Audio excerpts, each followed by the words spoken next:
de lo que podemos estar completamente seguros es que en el tiempo que nos resta todavía de este lado de la eternidad, a todos nos toca una cuota de sufrimientos. No sabemos cómo, no sabemos en qué grado, pero créanme, hermanos, a todos nos toca sufrir. El Señor Jesucristo es descrito proféticamente en el libro de Isaías como un varón de dolores experimentado en quebrantos. Un varón de dolores. No simplemente que fue quebrantado, es que el Señor fue experimentado en quebrantos. Y el apóstol Pedro nos dice en su primera carta, en el contexto de los sufrimientos del Señor, que Él nos dejó ejemplo para que sigamos sus pisadas. La buena noticia, porque no es una buena noticia, es una buena noticia. Es que así como los sufrimientos del Señor pasaron por el filtro de su Padre amante con un propósito en mente, cada una de las aflicciones que nosotros experimentaremos a lo largo de nuestra vida en este mundo tendrán que pasar primero por ese filtro, por el filtro de nuestro Padre amante. Amén. Y en cada una de esas aflicciones habrá un propósito sabio y santo. Un propósito sabio y santo. Hace unos días, Salvador Gómez citó en su cuenta de Twitter un pensamiento de Jeremiah Burroughs, un ministro puritano del siglo XVII. Él decía: la mano de mi padre nunca provocará una lágrima innecesaria en ninguno de sus hijos. ¿Oyeron eso? La mano de mi padre nunca provocará una lágrima innecesaria en ninguno de sus hijos. Vayan conmigo, por favor, a dos pasajes clave que nosotros encontramos en la carta a los Hebreos y que nos hablan del propósito de Dios el Padre en los sufrimientos que Jesús tuvo que pasar como hombre. Y yo quiero mostrarles en esta tarde, es una meditación que espero sea breve, dos puntos únicamente: los sufrimientos y la madurez de Jesús, o el sufrimiento y la madurez de Jesús, y luego veremos el sufrimiento y nuestra madurez. Eso es todo lo que queremos ver en esta noche. Hebreos capítulo 2, versículo 10.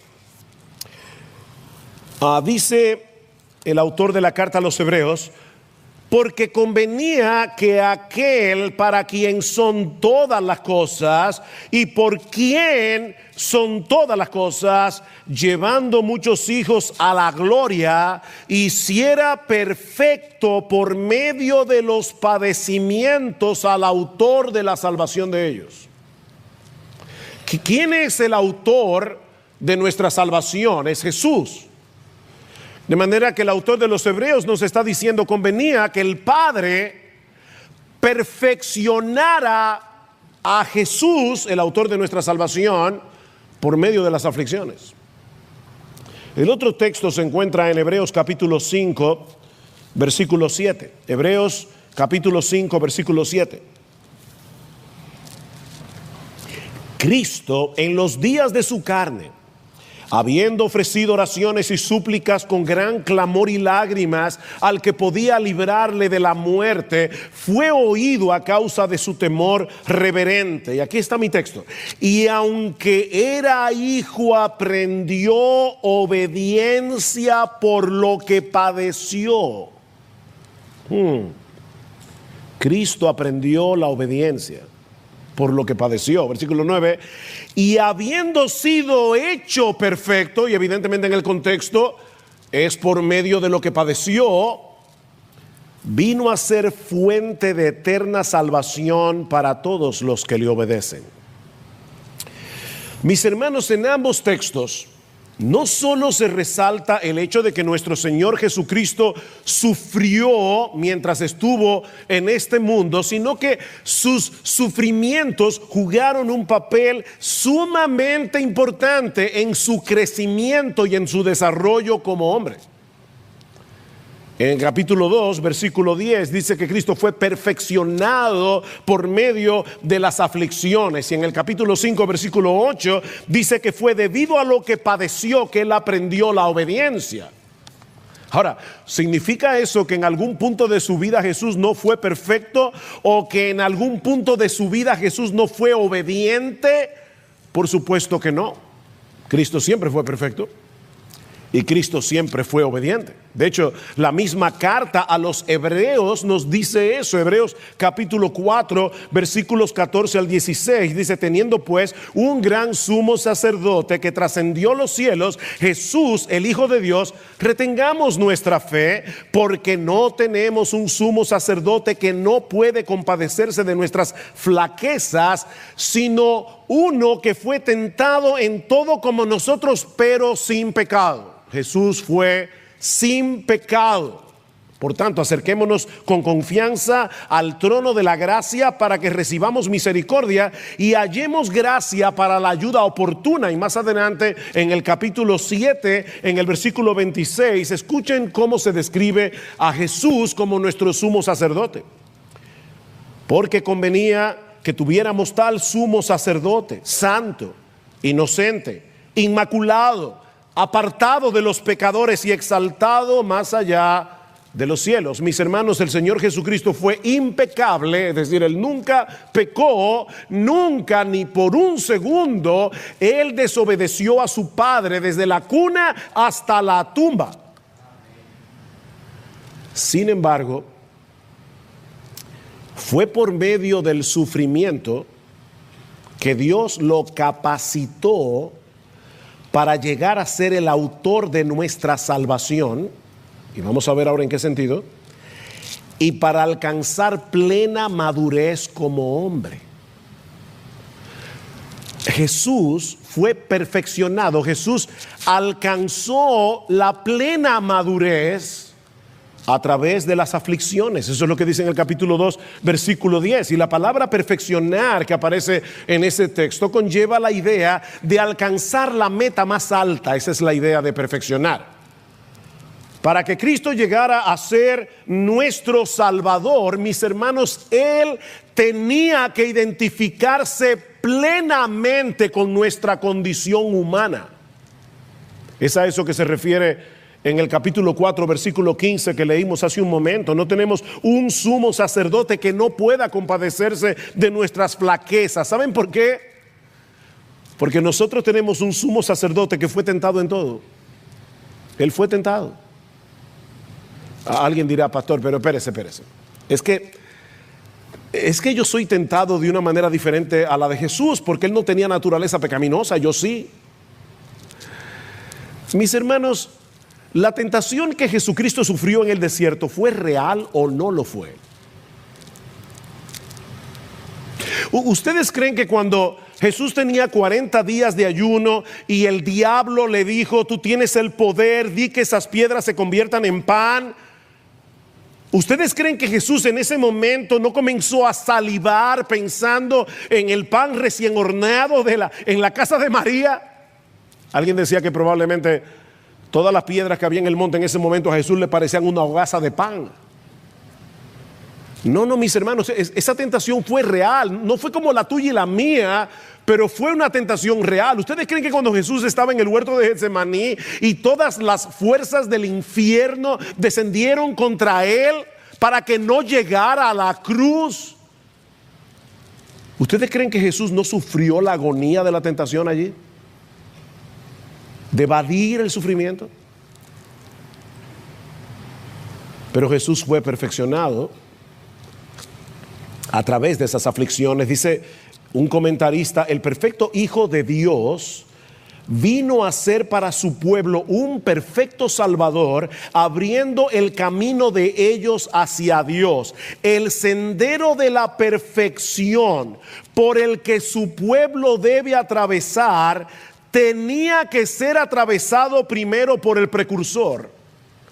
Solo así pudo ser su representante adecuado y su sumo sacerdote en la presencia de Dios. El sendero de la perfección, es decir, el camino que lleva hacia la madurez y que tiene muchísimos obstáculos, muchísimos problemas, muchísimos dolores. Por eso es la palabra crisis. ¿Saben qué significa la palabra crisis?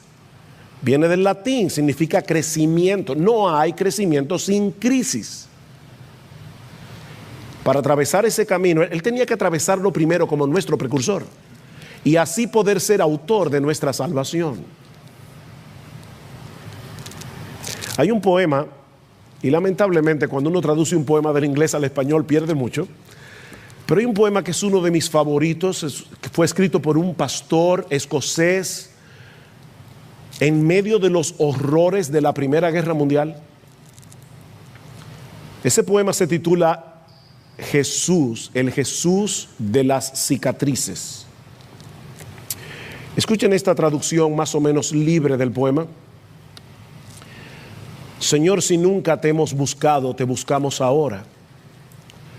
Tus ojos arden a través de la oscuridad, nuestras únicas estrellas. Tus ojos en medio de las tinieblas de esta hora tan horrible son nuestras únicas estrellas. Necesitamos la visión de marcas de espinas en tu frente. Te necesitamos a ti, oh Jesús de las cicatrices. Los cielos nos asustan, están demasiado calmos. En todo el universo no tenemos ningún lugar donde escondernos. Nuestras heridas nos duelen. ¿Dónde está el bálsamo? Señor Jesús, por tus cicatrices conocemos tu gracia. Si te acercas cuando las puertas están cerradas, solo muestra esas manos, solo muestra ese aspecto de ti. Sabemos hoy lo que son las heridas. No temas, muéstranos tus cicatrices. Conocemos la contraseña. Y escuchen esto. Esta es la estrofa que más me gusta de este poema. Los otros dioses eran fuertes, pero tú fuiste débil. Ellos cabalgan, tú tropezaste hacia un trono. Pero a nuestras heridas, solo las heridas de Dios pueden hablarles. Y ningún Dios tiene heridas, sino solo tú. Hasta ahora ninguna religión se ha inventado un Dios que sufre. En ninguna religión hay un Dios con cicatrices, excepto en el cristianismo.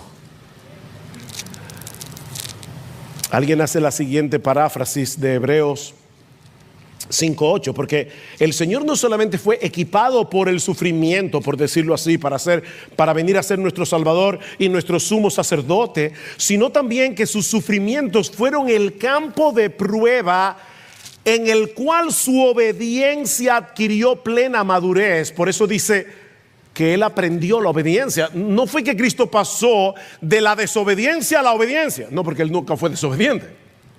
Por eso alguien parafraseó Hebreos 5:8 diciendo: y aunque Jesús era el Hijo de Dios, Él tuvo que aprender por experiencia lo que es obedecer cuando obedecer implica sufrimiento. Esa fue la parte que Jesús no conocía cuando estaba en el cielo. Porque Dios no sabe lo que es sufrir de esa manera. Dios lo sabe intelectualmente porque Él lo sabe todo. Pero Dios no había experimentado clavos en sus manos porque Él no tiene un cuerpo como el tuyo y como el mío, excepto cuando Jesús se hizo hombre. Así que sí, Jesús aprendió una clase de obediencia experimental que Él no había conocido antes. Y por eso se identifica contigo y conmigo cuando la obediencia nos duele.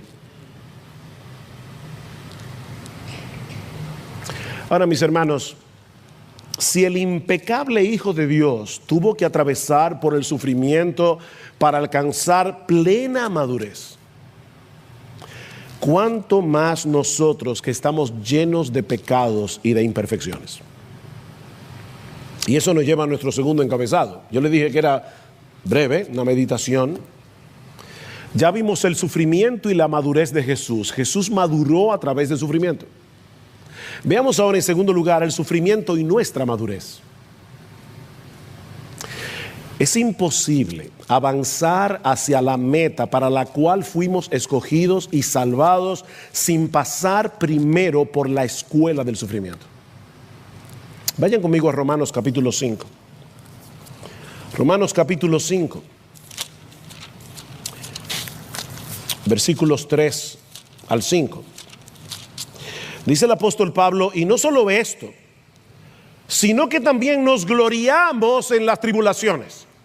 ¿Es porque somos masoquistas? ¿Nos gusta sufrir? No. No, nos gloriamos en las tribulaciones, sabiendo que la tribulación produce paciencia, y la paciencia carácter probado, y el carácter probado esperanza, y la esperanza no desilusiona, porque el amor de Dios ha sido derramado en nuestros corazones por medio del Espíritu Santo que nos fue dado. Este fue uno de los textos que Nico citó varias veces este fin de semana, y él decía la palabra derramarse allí significa como una cascada, descender como una cascada, el amor de Dios. Dios ha derramado como una cascada sobreabundante su amor en nuestros corazones, de tal manera que tú y yo sabemos por la cruz de Cristo que nosotros somos los amados de Dios. Y precisamente por eso podemos ver el sufrimiento de otra forma. Porque nosotros sabemos que ese Padre amante no va a permitir de ninguna manera que llegue a nosotros ningún tipo de sufrimiento si no es para nuestro bien y para su gloria. Él no lo va a permitir. Santiago, capítulo 1. Santiago, capítulo 1. Versículo 2. Tened por sumo gozo, hermanos míos, el que os halléis en diversas pruebas. Y es interesante este texto porque la idea que Santiago nos da es cuando nos encontremos de repente rodeados de diversas pruebas. A nosotros nos gustaría que las pruebas llegaran un poquito más espaciadas y por turno, ¿verdad? Primero una, 5 años después otra. Pero no es verdad que muchas veces, por lo menos puedo dar testimonio que ha sido mi caso, no es verdad que muchas veces nosotros decimos yo no aguanto una más y llegan 15 más. ¿O eso no te ha pasado? Bueno, eso es lo que Santiago está diciendo. Tened por sumo gozo cuando de repente ustedes se encuentren cercados de diversas pruebas.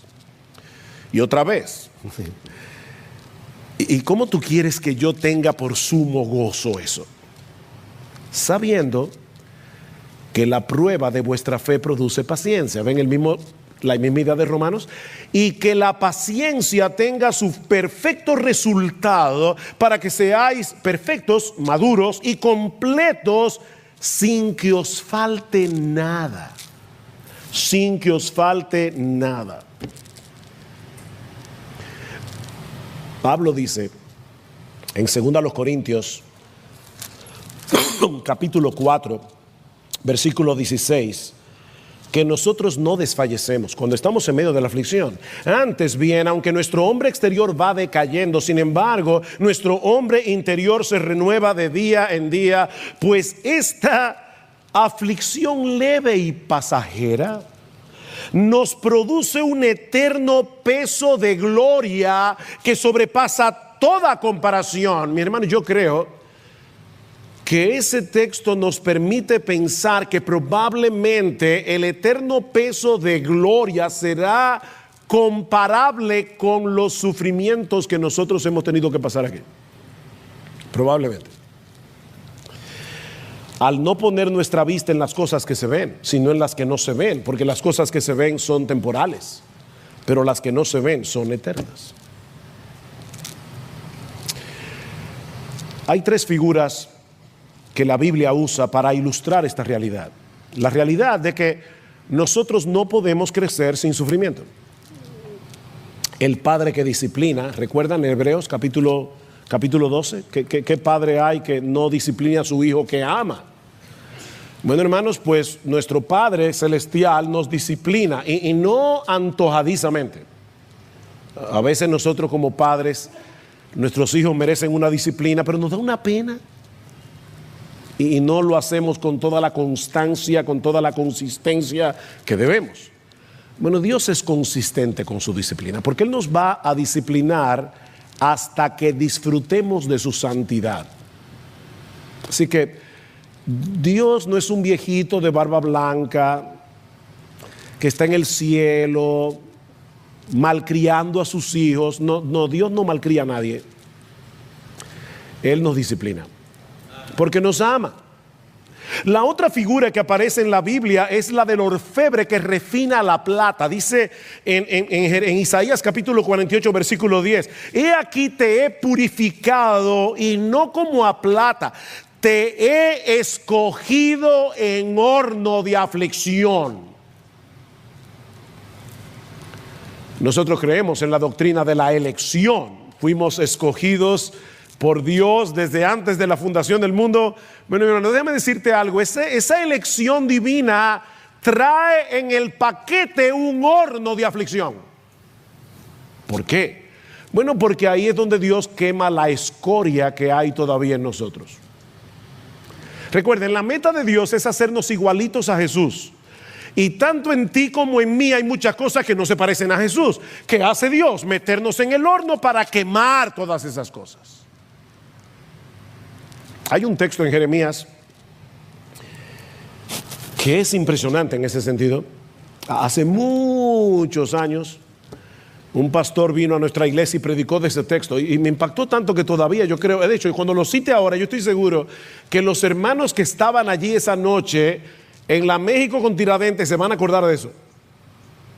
Jeremías 48:11.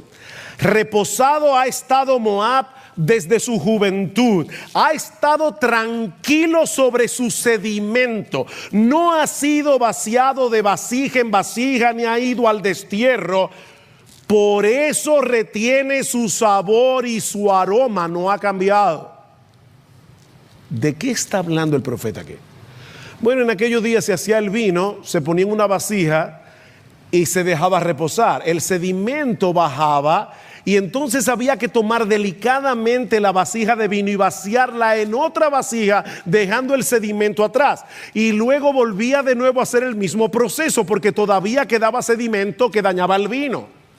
Así que si alguien no era trasvasado, si alguien no era pasado de vasija en vasija en vasija, su aroma no será bueno, ni su sabor tampoco. Entonces dime, ¿qué tú quieres ser? ¿Un moscatel o un vino de calidad? ¿Qué es lo que tú quieres ser?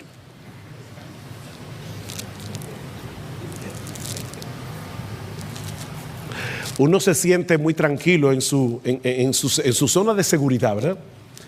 Y de repente Dios hace así, ¡wow! Y tú dices, ¿qué fue?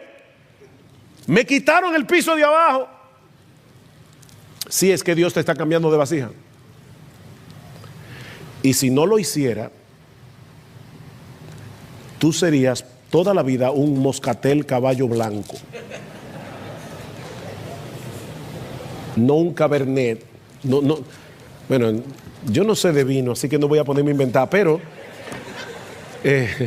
un vino de esos que son caros. La otra figura es la del hortelano que poda la vid. Y todos conocemos lo que dice en Juan capítulo 15. Yo soy la vid verdadera, mi Padre es el labrador. Todo pámpano que en mí no lleva fruto, el Padre lo cortará. Pero el que lleva fruto, el Padre lo podará. ¿Para qué? Para que dé más fruto. En todas las casas que nosotros hemos vivido, en San Juan de la Maguana, cuando vivíamos en San Juan y aquí en la capital, mi papá siempre sembraba una mata de vid. Siempre. Yo recuerdo eso desde mi niñez hasta que me casé. Y yo todavía recuerdo cuando mi papá tomaba la podadora y comenzaba a podar la vid. Aquello parecía que la mata la había matado. Pero no, era para hacerla más fuerte, para que dé mejores frutos. Bueno, mis hermanos, eso es lo que el Padre hace. Tú estás dando fruto y viene la podadora. Y tú dices, pero yo estaba dando fruto. Sí, es que Él quiere que tú des más fruto. A veces uno piensa, si yo no tuviera esta aflicción y tuviera mi vida más tranquila, yo podría servir mejor al Señor. No pienses eso. Si el Padre no te poda, tú no servirías para dar fruto.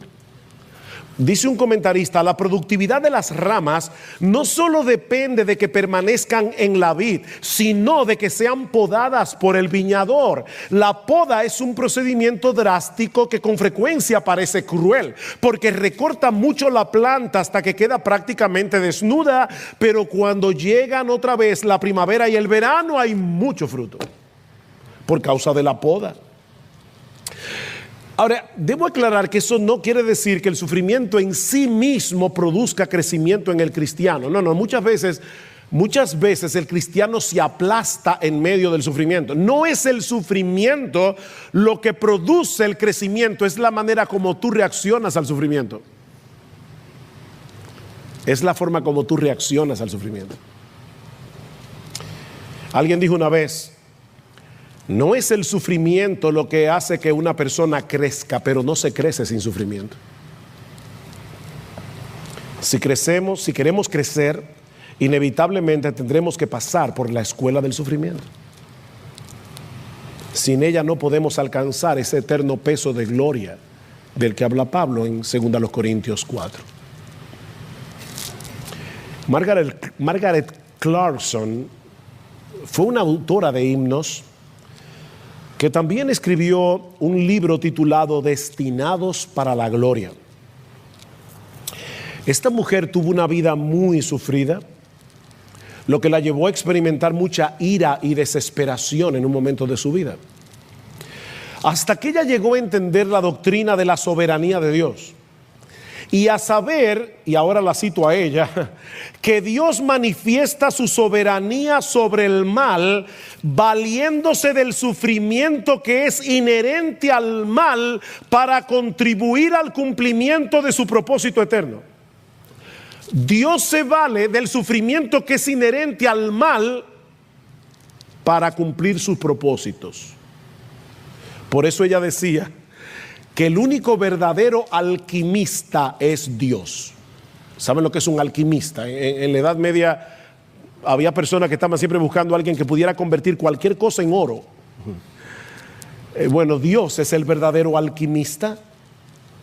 En uno de sus himnos, ella explica lo que ella quiere decir. Padre mío, tú eres soberano, Señor del dolor humano, que transmutas las penas terrenales en oro de celestial ganancia. Eso es lo que hace Dios. Él es el verdadero alquimista.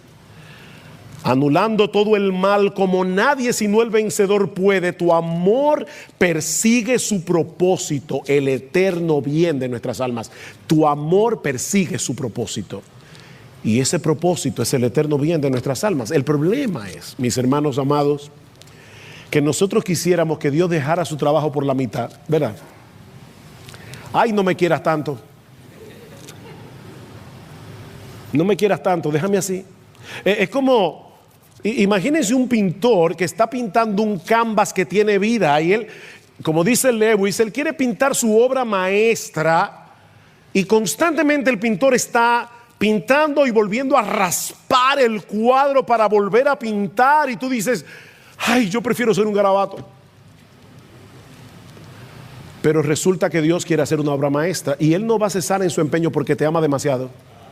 Él te ama demasiado. Dice Lewis, podemos desear, por cierto, que fuésemos de tan poco valor para Dios que nos dejara solos para seguir nuestros impulsos naturales, que Él dejara de tratar de prepararnos para hacer algo tan distinto de lo que naturalmente somos.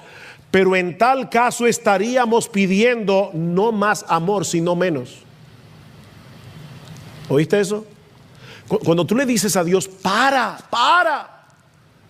tú no le estás pidiendo que te ame más, estás pidiendo que te ame menos.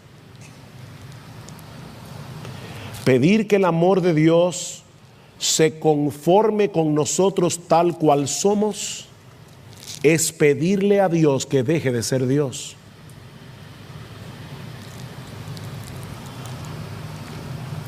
Como decíamos al principio, mis hermanos, todos nosotros tendremos que enfrentar diversas aflicciones, de diversas maneras, de diversas naturalezas, de diversa intensidad. Y mi propósito en esta noche no es que comiences a sufrir esa realidad por adelantado, porque hay gente que que dice, ay, mi madre, ya lo que yo he pasado es demasiado y me queda más. No te afanes por el día de mañana. Basta cada día su propio mal.